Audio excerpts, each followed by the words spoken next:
আসসালামু আলাইকুম। আমি doctor Khadija Ahmed long life diagnostic সেন্টারের পক্ষ থেকে আপনাদের সবাইকে পিঙ্ক অক্টোবরের শুভেচ্ছা জানাচ্ছি। এই পিঙ্ক অক্টোবর উপলক্ষে আমাদের আজকের একটি ছোট্ট আলোচনার সেশন আছে, সেটি হচ্ছে ব্রেস্ট ক্যান্সার ও ব্রেস্টের ব্যথা, যা নিয়ে আমাদের অনেকের মিসকনসেপশন, অনেকের ভুল ধারণা আছে।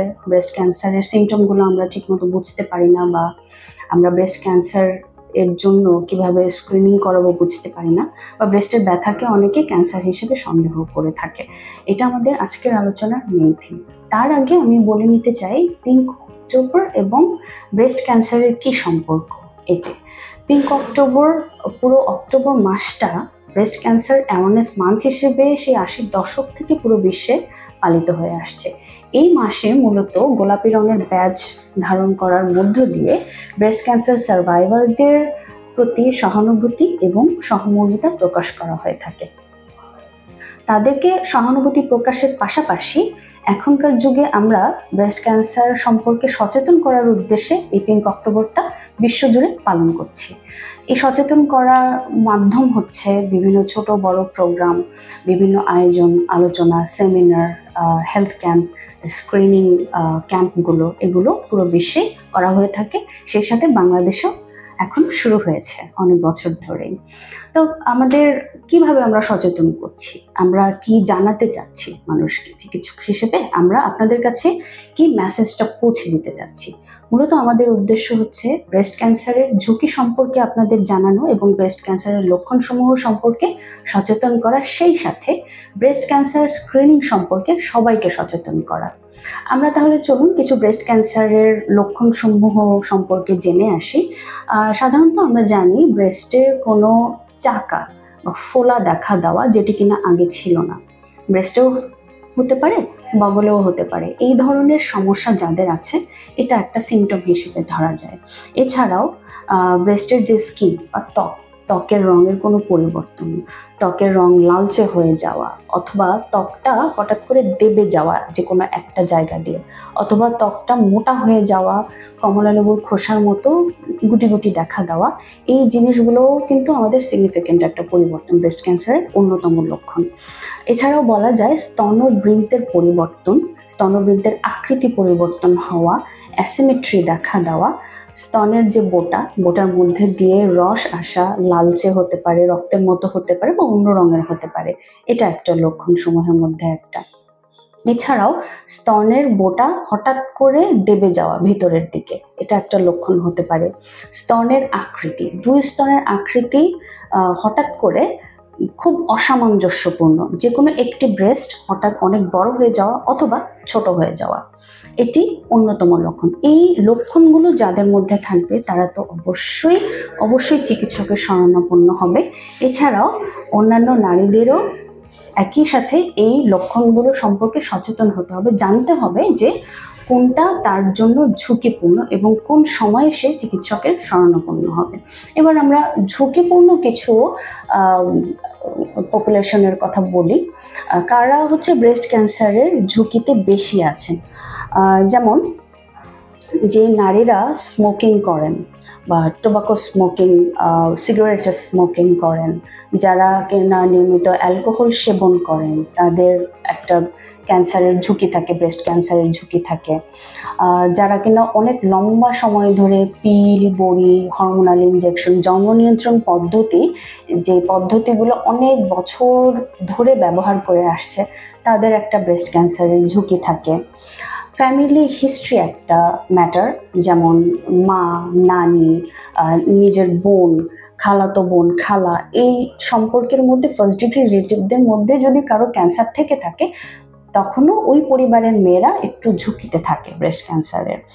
মেনস্ট্রুয়াল হিস্ট্রি যদি আমরা চিন্তা করি, যাদের অনেক দেরিতে মাসিক শুরু হয়েছে অথবা অনেক তাড়াতাড়ি মাসিক বন্ধ হয়ে গেছে, এই নারীদেরও কিন্তু ব্রেস্ট ক্যান্সারের ঝুঁকি আছে। অথবা অনেক বেশি বয়সে বাচ্চা নিচ্ছেন যারা, বাচ্চা হওয়ার পরেও অনেকে দেখা যায় বাচ্চাকে প্রপারলি ব্রেস্ট ফিড করাতে পারছে না, বা বাচ্চাকে স্তন্যপান করাচ্ছেন না অথবা করাতে পারেননি, তারাও কিন্তু ব্রেস্ট ক্যান্সারের ঝুঁকিতে থাকেন। অথবা উল্টো করে বলা যায়, যারা নিয়মিত বাচ্চাকে স্তন্যপান করিয়েছেন তারা কিন্তু ব্রেস্ট ক্যান্সারের ঝুঁকিটা কমিয়ে ফেলেছে নিজেদের জন্য। এছাড়া বলা যায় এনভায়রনমেন্টের কিছু ফ্যাক্টর, যেমন আমরা আসলে এখন বসবাস করছি অনেক পলিউশনের মধ্যে দিয়ে, অনেক কার্সিনোজেন, আমাদের বাতাস অনেক বিষাক্ত, আমরা যে খাবার খাচ্ছি সেখানে হচ্ছে ফরমালিনের প্রাচুর্য, আমরা যে পোশাক আশাক কসমেটিক ইউজ করছি এগুলোর মধ্যেও কিন্তু অনেক কার্সিনোজেন থাকে। তো এই সমস্ত ফ্যাক্টরও কিন্তু ব্রেস্ট ক্যান্সারের জন্য দায়ী হতে পারে, যদি সেটা অনেক লম্বা সময় ধরে, যেমন বছরের পর বছর যদি এই প্রসাধনীগুলো অ্যাপ্লাই করা হয়ে থাকে। এই সমস্ত এগুলো মোটামুটি রিস্ক ফ্যাক্টর। যদি এই রিস্ক ফ্যাক্টর আপনার থাকে বা আপনার রিস্ক ফ্যাক্টর নাও থাকে, তারপরেও আপনি ব্রেস্ট ক্যান্সারের সিমটম নিয়ে আপনার সচেতন হতে হবে। সচেতনতার উপরে আসলে আর কোনো পদ্ধতি নেই আমাদের এর থেকে বেঁচে থাকার। তো আমরা জানলাম যে এই যে আমাদের পিঙ্ক অক্টোবরের অ্যাওয়ারনেস প্রোগ্রাম, তার মধ্যে আমরা ঝুঁকি জানলাম, আমরা সিমটমগুলো জানলাম। এখন আমরা আরেকটা প্রবলেম নিয়ে কথা বলবো, সেটা হচ্ছে ব্রেস্টের ব্যথা। ব্যথার সাথে ক্যান্সারের সম্পর্ক কি? ব্রেস্টে ব্যথা হলেই কি সেটা ক্যান্সার, বা ব্রেস্টে ক্যান্সার হলে কোন পর্যায়ে গিয়ে সেখানে ব্যথা হয়? ব্রেস্টে যদি আপনার কারো ক্যান্সার হয়, টিউমার হয়, ধরেন টিউমারটা সাইজ অনেক বড় হয়ে গেছে, তো একটা অ্যাবনর্মাল জিনিস যদি আকৃতিতে বড় হয়, সেটা অবশ্যই তার সারাউন্ডিং যে টিস্যু এগুলোতে চাপ দিবে, ওই চাপের কারণে ব্যথা হতে পারে, এটা একটা ব্যথার কারণ। তো আপনার ইনিশিয়ালি যখন একটা নারীর ক্যান্সার দেখা দেয় বা ব্রেস্ট টিউমার দেখা দেয়, সে কিন্তু কোনো ব্যথা অনুভব করবে না। ব্রেস্ট ক্যান্সারের ম্যাক্সিমাম ক্যান্সারের ক্ষেত্রেই ব্রেস্টে কোনো পেইন হয় না, এটা পেইনলেস, এই জন্যই এটাকে আসলে নিরবঘাতক বলা হয়। আপনার কিছু কিছু ক্যান্সারের ভ্যারাইটি আছে, যেমন ইনফ্লামেটরি ব্রেস্ট ক্যান্সার। এই ক্ষেত্রে ব্রেস্টের হচ্ছে কমলালেবুর খোসার মতো কিছু স্কিনের পরিবর্তন দেখা দেয়, এবং সেখানে একটু তাপমাত্রাটা বেশি থাকে, এবং ওখানে ইনফ্লামেশনের কিছু সাইন থাকে এবং ব্যথা হয় ওই ক্যান্সারটার ক্ষেত্রে, তবে সেটা রেয়ার। তো এইগুলো গেল হচ্ছে আমাদের ক্যান্সারের সাথে সম্পর্ক। ক্যান্সারের সাথে সম্পর্ক নাই যে ব্রেস্ট পেইনের, সেটা নিয়ে আমরা বিশদভাবে আলোচনা প্রয়োজন। যদিও আমাদের হাতে সময় খুব কম, তবে সংক্ষেপে আপনাদের জন্য বলি।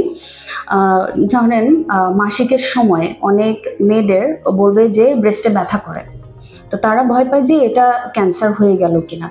মাসিকের আগে বা পরে, অথবা মাসিকের 3-4 দিনের মধ্যে ব্রেস্টে হঠাৎ করে হালকাও হতে পারে, এটা একটু বেশিও হতে পারে ব্যথাটা, এবং ব্রেস্টটা একটু হেভি মনে হয়, একটু ভারী ভারী মনে হয়।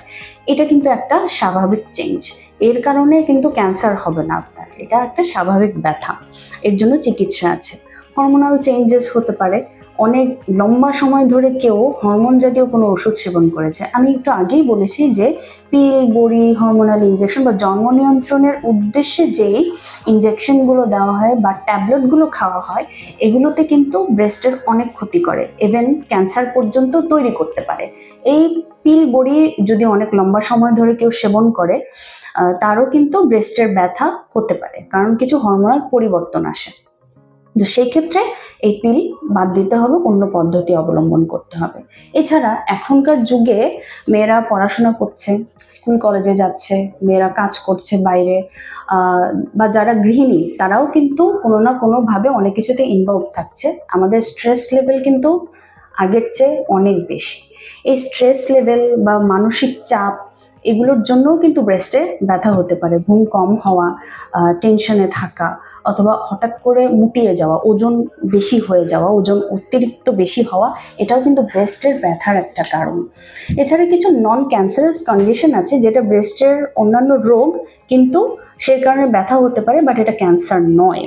যেমন ব্রেস্টে সিস্ট হওয়া, অনেকেই বলে যে আমার ব্রেস্টে সিস্ট হয়েছে, অনেকগুলো সিস্ট আছে, বা এটাকে আমরা ফাইব্রোসিস্টিক চেঞ্জ বলি, সেক্ষেত্রে ব্যথা হতে পারে, বাট এটা ক্যান্সার নয়। আবার ফাইব্রো অ্যাডেনোমা নামে একটি বিনাইন টিউমার, যেটা কিনা ক্যান্সার নয়, কিন্তু স্টিল এটা একটা টিউমার, অপারেশন করাতে হয় যদি বড় হয়ে যায়, সেই ক্ষেত্রেও ব্রেস্টে অনেক সময় ব্যথা হতে পারে, বাট এটি কোনোভাবেই ক্যান্সার নয়। ওয়েট গেইনের কথা বলেছি, অথবা ব্রেস্টে যদি কোনো ট্রমা লাগে বা ইনজুরি হয়, ব্রেস্টে বাড়ি লাগা, ব্যথা লাগা, বা পড়ে গিয়ে ব্যথা পাওয়া, অথবা খুব টাইট ব্রা পরা, অথবা খুব লুজ ব্রা পরা, এই কারণেও কিন্তু ব্রেস্টে ব্যথা হতে পারে। ইনফেকশনের জন্য ব্যথা হতে পারে। ব্রেস্টে অনেকের পুজ হয়, পুজ হয়, অ্যাবসেস বলি আমরা এটাকে, এই পুজের কারণেও কিন্তু আপনার সাডেন প্রচণ্ড ব্যথা হতে পারে। এই সবগুলো সিমটমের জন্যই কিন্তু স্তনে ব্যথার সঠিক চিকিৎসা রয়েছে এবং সঠিক চিকিৎসা সম্ভব। চিকিৎসা করলে এই ব্যথা নিরাময় হয়ে যাওয়া পসিবল। তো সেক্ষেত্রে এই সিমটমগুলো যদি থাকে, এখানে আপনার ক্যান্সার নিয়ে ভয় পাওয়ার কিছু নেই, কিন্তু এটা ইগনোর করারও আপনার কোনো উপায় নেই। আপনাকে চিকিৎসকের কাছে আসতে হবে, প্রপারলি আপনাকে পরীক্ষা করিয়ে কনফার্ম হতে হবে এবং আপনাকে প্রপার চিকিৎসা নিতে হবে। এটা নিয়ে ঘরে বসে থাকার এখন আর কোনো উপায় নেই। আমরা আরেকটা জিনিস জানতে চাই, সেটা হচ্ছে সেলফ ব্রেস্ট এক্সামিনেশন এবং আপনি কিভাবে অ্যাওয়ার হবেন, নিজেকে কিভাবে আপনি অ্যাওয়ার করবেন ব্রেস্ট সম্পর্কে, ব্রেস্টের ডিজিজ সম্পর্কে, ব্রেস্টের ক্যান্সার সম্পর্কে। আপনি এই সিমটমগুলো লক্ষ্য করবেন। আপনার যদি ব্রেস্টে ব্যথা থাকে, আপনি সেটার সময় কোন সময়টাতে হচ্ছে, মাসের কোন সময়টাতে বেশি হচ্ছে, কতদিন থাকছে, এবং এই ব্যথার সাথে আপনার জ্বর আসে কিনা, এই ব্যথার সাথে আপনার স্তনের রঙের কোনো পরিবর্তন হচ্ছে কিনা, এই ব্যথার সাথে আপনার স্তনে অস্বাভাবিক চাকা, এই ব্যথার সাথে আপনার স্তনের আকৃতির পরিবর্তন হচ্ছে কিনা, নিপলের পরিবর্তন হচ্ছে কিনা, নিপল দিয়ে রস আসছে কিনা, কোনো গরম হয়ে যাচ্ছে কিনা, ইনফেকশনের কোনো আপনার সাইন দেখা যাচ্ছে কিনা বা কোনো সিমটম দেখা যাচ্ছে কিনা, এই জিনিসগুলো আপনাকে নোট করতে হবে এবং চিকিৎসকের শরণাপন্ন অবশ্যই হতে হবে। আপনাকে এইগুলো নিয়ে লজ্জা পাওয়ার বা ঘরে বসে থাকার কোনো উপায় নেই। তাহলে আমরা আসি ব্রেস্ট ক্যান্সার স্ক্রিনিং নিয়ে। এটা হচ্ছে গিয়ে আমাদের এই পিঙ্ক অক্টোবরের মেইন কনসার্ন, যে সবাইকে আমরা ইদানিং চেষ্টা করছি ব্রেস্ট ক্যান্সার স্ক্রিনিং নিয়ে সচেতন করার, যাতে আমরা অনেক তাড়াতাড়ি ক্যান্সার ডিটেকশন করতে পারি। আপনার যদি তাড়াতাড়ি ক্যান্সার ডিটেকশন হয়, সেক্ষেত্রে আপনার চিকিৎসা অনেক সহজ হবে, কম ব্যয়বহুল হবে, কম সময় সাপেক্ষ হবে এবং আপনি পুরোপুরি নিরাময় হতে পারবেন। ইভেন এটাও সম্ভব যে ব্রেস্ট রেখে দিয়ে চিকিৎসা করা, আপনার ব্রেস্ট কেটে ফেলতে হবে না এবং আপনার অনেক সময় কেমোথেরাপির মতো কঠিন কঠিন চিকিৎসা নাও লাগতে পারে যদি আপনার ক্যান্সার তাড়াতাড়ি ধরা পড়ে। তো এই স্ক্রিনিংটা কি, স্ক্রিনিং সম্বন্ধে আমাদের তেমন কোনো ধারণা নেই। স্ক্রিনিং এমন একটা পদ্ধতি যে ক্ষেত্রে আপনার এখন কোনো সিমটম নেই, আপাত দৃষ্টিতে দেখলে আপনি সম্পূর্ণ সুস্থ মানুষ, ধরেন আপনার ফ্যামিলিতেও কোনো ক্যান্সারের হিস্ট্রি নেই, তারপরও আপনি একটা নির্দিষ্ট বয়স সীমার মধ্যে আছেন, নির্দিষ্ট সময় পরপর চিকিৎসকের কাছে আসবেন, চিকিৎসক আপনাকে কিছু প্রশ্ন করবে, সিমটম জিজ্ঞেস করবে, আপনি উত্তর দেবেন, আপনাকে হাত দিয়ে একটু পরীক্ষা করে দিবে প্রপারলি, আপনাকে কিছু ছোট ছোট পরীক্ষা দিবে। যদি আপনার বয়স 35-এর নিচে থাকে, সেক্ষেত্রে শুধু ব্রেস্টের আলট্রাসাউন্ড, 2 ব্রেস্টের এবং বগলের। আর যদি বয়স আপনার 35 হয়ে থাকে, সেক্ষেত্রে ম্যামোগ্রাম। এই ম্যামোগ্রাফিক স্ক্রিনিংটাই হচ্ছে গিয়ে আমাদের মেইন ব্রেস্ট ক্যান্সার স্ক্রিনিংয়ের আওতায় পড়ে। ম্যামোগ্রাফিক স্ক্রিনিংটা করার নিয়ম হচ্ছে, বাংলাদেশের মতো কান্ট্রি, এশিয়ান কান্ট্রির ক্ষেত্রে 35 বছর বয়স থেকে এবং বাইরের বিশ্বে এটা 40 থেকে শুরু করা হয়। আর এই ম্যামোগ্রাফিক স্ক্রিনিংটা করার পদ্ধতি হচ্ছে, আপনাকে 2 বছর পর পর একবার করতে হবে। যদি কোনো সিমটম প্রকাশ নাও পায়, 2 বছর পর পর একবার করে একটা ম্যামোগ্রাম করতে হবে। তো আমরা একটু জানা দরকার যে কেন আমরা 35-এর পর থেকেই ম্যামোগ্রাফিক স্ক্রিনিংটা করছি।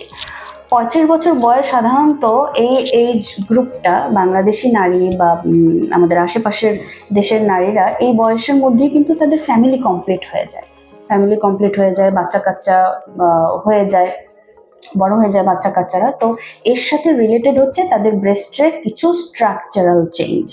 আমরা যে ম্যামোগ্রামটা করি, ম্যামোগ্রামটা তো দেখতে একটা এক্সরের মতো, একটা 2D পিকচার। তো ব্রেস্টের যখন পরিবর্তন হয়, ব্রেস্টের কিছু টিস্যুগুলো একটু লুজ হয়ে যায়, তখন যদি ক্যান্সার থেকে থাকে, ওই ক্যান্সারের ছবিটা খুব সহজে ম্যামোগ্রাফিক স্ক্রিনিংয়ে বা ম্যামোগ্রাফিক পিকচারে ডিটেক্টেবল। এই কারণে আমরা 35 থেকে ম্যামোগ্রামটা করে থাকি, এর আগে নয়। এর আগে করলে আমাদের কোনো লাভ নেই। তো আপনারা অনেক কিছুই জানলেন। আপনাদের ব্রেস্ট ক্যান্সার স্ক্রিনিং, ব্রেস্টের ব্যথা এই সম্পর্কিত কোনো কোশ্চেন থাকলে আমরা লাইভে এখন আছি, আমরা কোশ্চেনগুলো নিয়ে নিব এবং অ্যান্সার দেওয়ার চেষ্টা করব। আপনারা প্রশ্ন করতে পারেন। তো পিঙ্ক অক্টোবরের এবার প্রত্যেক বছর একটা থিম থাকে। আমি থিমের কথা শুরুতে বলতে চাচ্ছিলাম, এবারের ওয়ার্ল্ড হেলথ অর্গানাইজেশন থেকে যে থিমটা আসছে, every story is unique and every journey matters. প্রত্যেকটা নারীর, প্রত্যেকটা ক্যান্সার সার্ভাইভারের একটা করে গল্প আছে। এই গল্পটা ইউনিক, এই গল্পটা অসাধারণ। তাদের প্রত্যেকের জার্নি অসাধারণ, তাদের প্রত্যেকটা লাইফ ম্যাটার করে, তাদের প্রত্যেকটি কষ্ট, প্রত্যেকটি অপেক্ষা, প্রত্যেকটি ধৈর্যের প্রহরটি অপেক্ষা করে। প্রত্যেকটি ধৈর্যের প্রহর অনেক বেশি আমাদের জন্য গুরুত্বপূর্ণ। তাদের জীবন আমাদের জন্য অনেক গুরুত্বপূর্ণ এবং তাদের জীবন থেকে আমরা অনেক কিছু শিক্ষা নিতে পারি। একজন ক্যান্সার সার্ভাইভার, একজন নারী যার ব্রেস্ট ক্যান্সার হয়ে গেছে, তার মনের অনুভূতি আর আমাদের মনের অনুভূতিটা সেম নয়। আপনি এরকম ক্যান্সার সার্ভাইভার কোনো একজন নারীর কাছে গিয়ে আপনি এখন প্রশ্ন করুন, তাকে জিজ্ঞেস করুন যে আপনার জার্নিটা সম্পর্কে বলেন, আপনার জার্নির শুরুটা সম্পর্কে বলেন, আপনার কি মনে হয়েছে। তিনি অবশ্যই বলবেন যে আপনি শুরু থেকে সচেতন হন, নিজের সম্পর্কে সচেতন হন, নিজের স্তনের পরিবর্তন সম্পর্কে সচেতন হন। আপনি যদি ইনিশিয়াল স্টেজে বা আর্লি ক্যান্সারটা ডিটেক্ট করতে পারেন, আপনার যদি ডায়াগনোসিস আর্লি হয়ে যায়, তাহলে আপনার এই যে কঠিন জার্নি, যদি ক্যান্সার হয়েই থাকে, আপনার এই কঠিন যাত্রাটা আপনার জন্য অনেকাংশে সহজ হয়ে আসবে। আপনার জীবনটা অনেকাংশে সহজ হয়ে আসবে। ক্যান্সার মানেই শেষ নয়। ক্যান্সারের এখন অনেক আধুনিক চিকিৎসা আবিষ্কার হয়েছে, ক্যান্সার সার্ভাইভারদের জন্য আধুনিক অনেক সেন্টার আবিষ্কার হয়েছে। এই সমস্ত থিম এর উপর বেস করে আমাদের লং লাইফ ডায়াগনস্টিক সেন্টার থেকেও আমাদের নারীদের জন্য, আমাদের মা বোনদের জন্য একটি বিশেষ উপহার নির্ধারণ করা হয়েছে। এই পুরো অক্টোবর মাস জুড়ে আমরা ফ্রি ব্রেস্ট ক্যান্সার স্ক্রিনিং একটি প্রোগ্রাম চালাবো ইনশাল্লাহ। প্রতি সোমবার এবং বুধবার আমি থাকছি আপনাদের সাথে বিকাল 3টা থেকে বিকাল 5টা পর্যন্ত। আপনার যে কোনো ব্রেস্টের যে কোনো সমস্যা, আপনার জিজ্ঞাসা সমস্ত নিয়ে আপনি চলে আসবেন নিশ্চিন্ত মনে এবং আপনি এখান থেকে নিরাশ হবেন না। ইনশাল্লাহ আপনাদের সবার সাথে আমার দেখা হবে।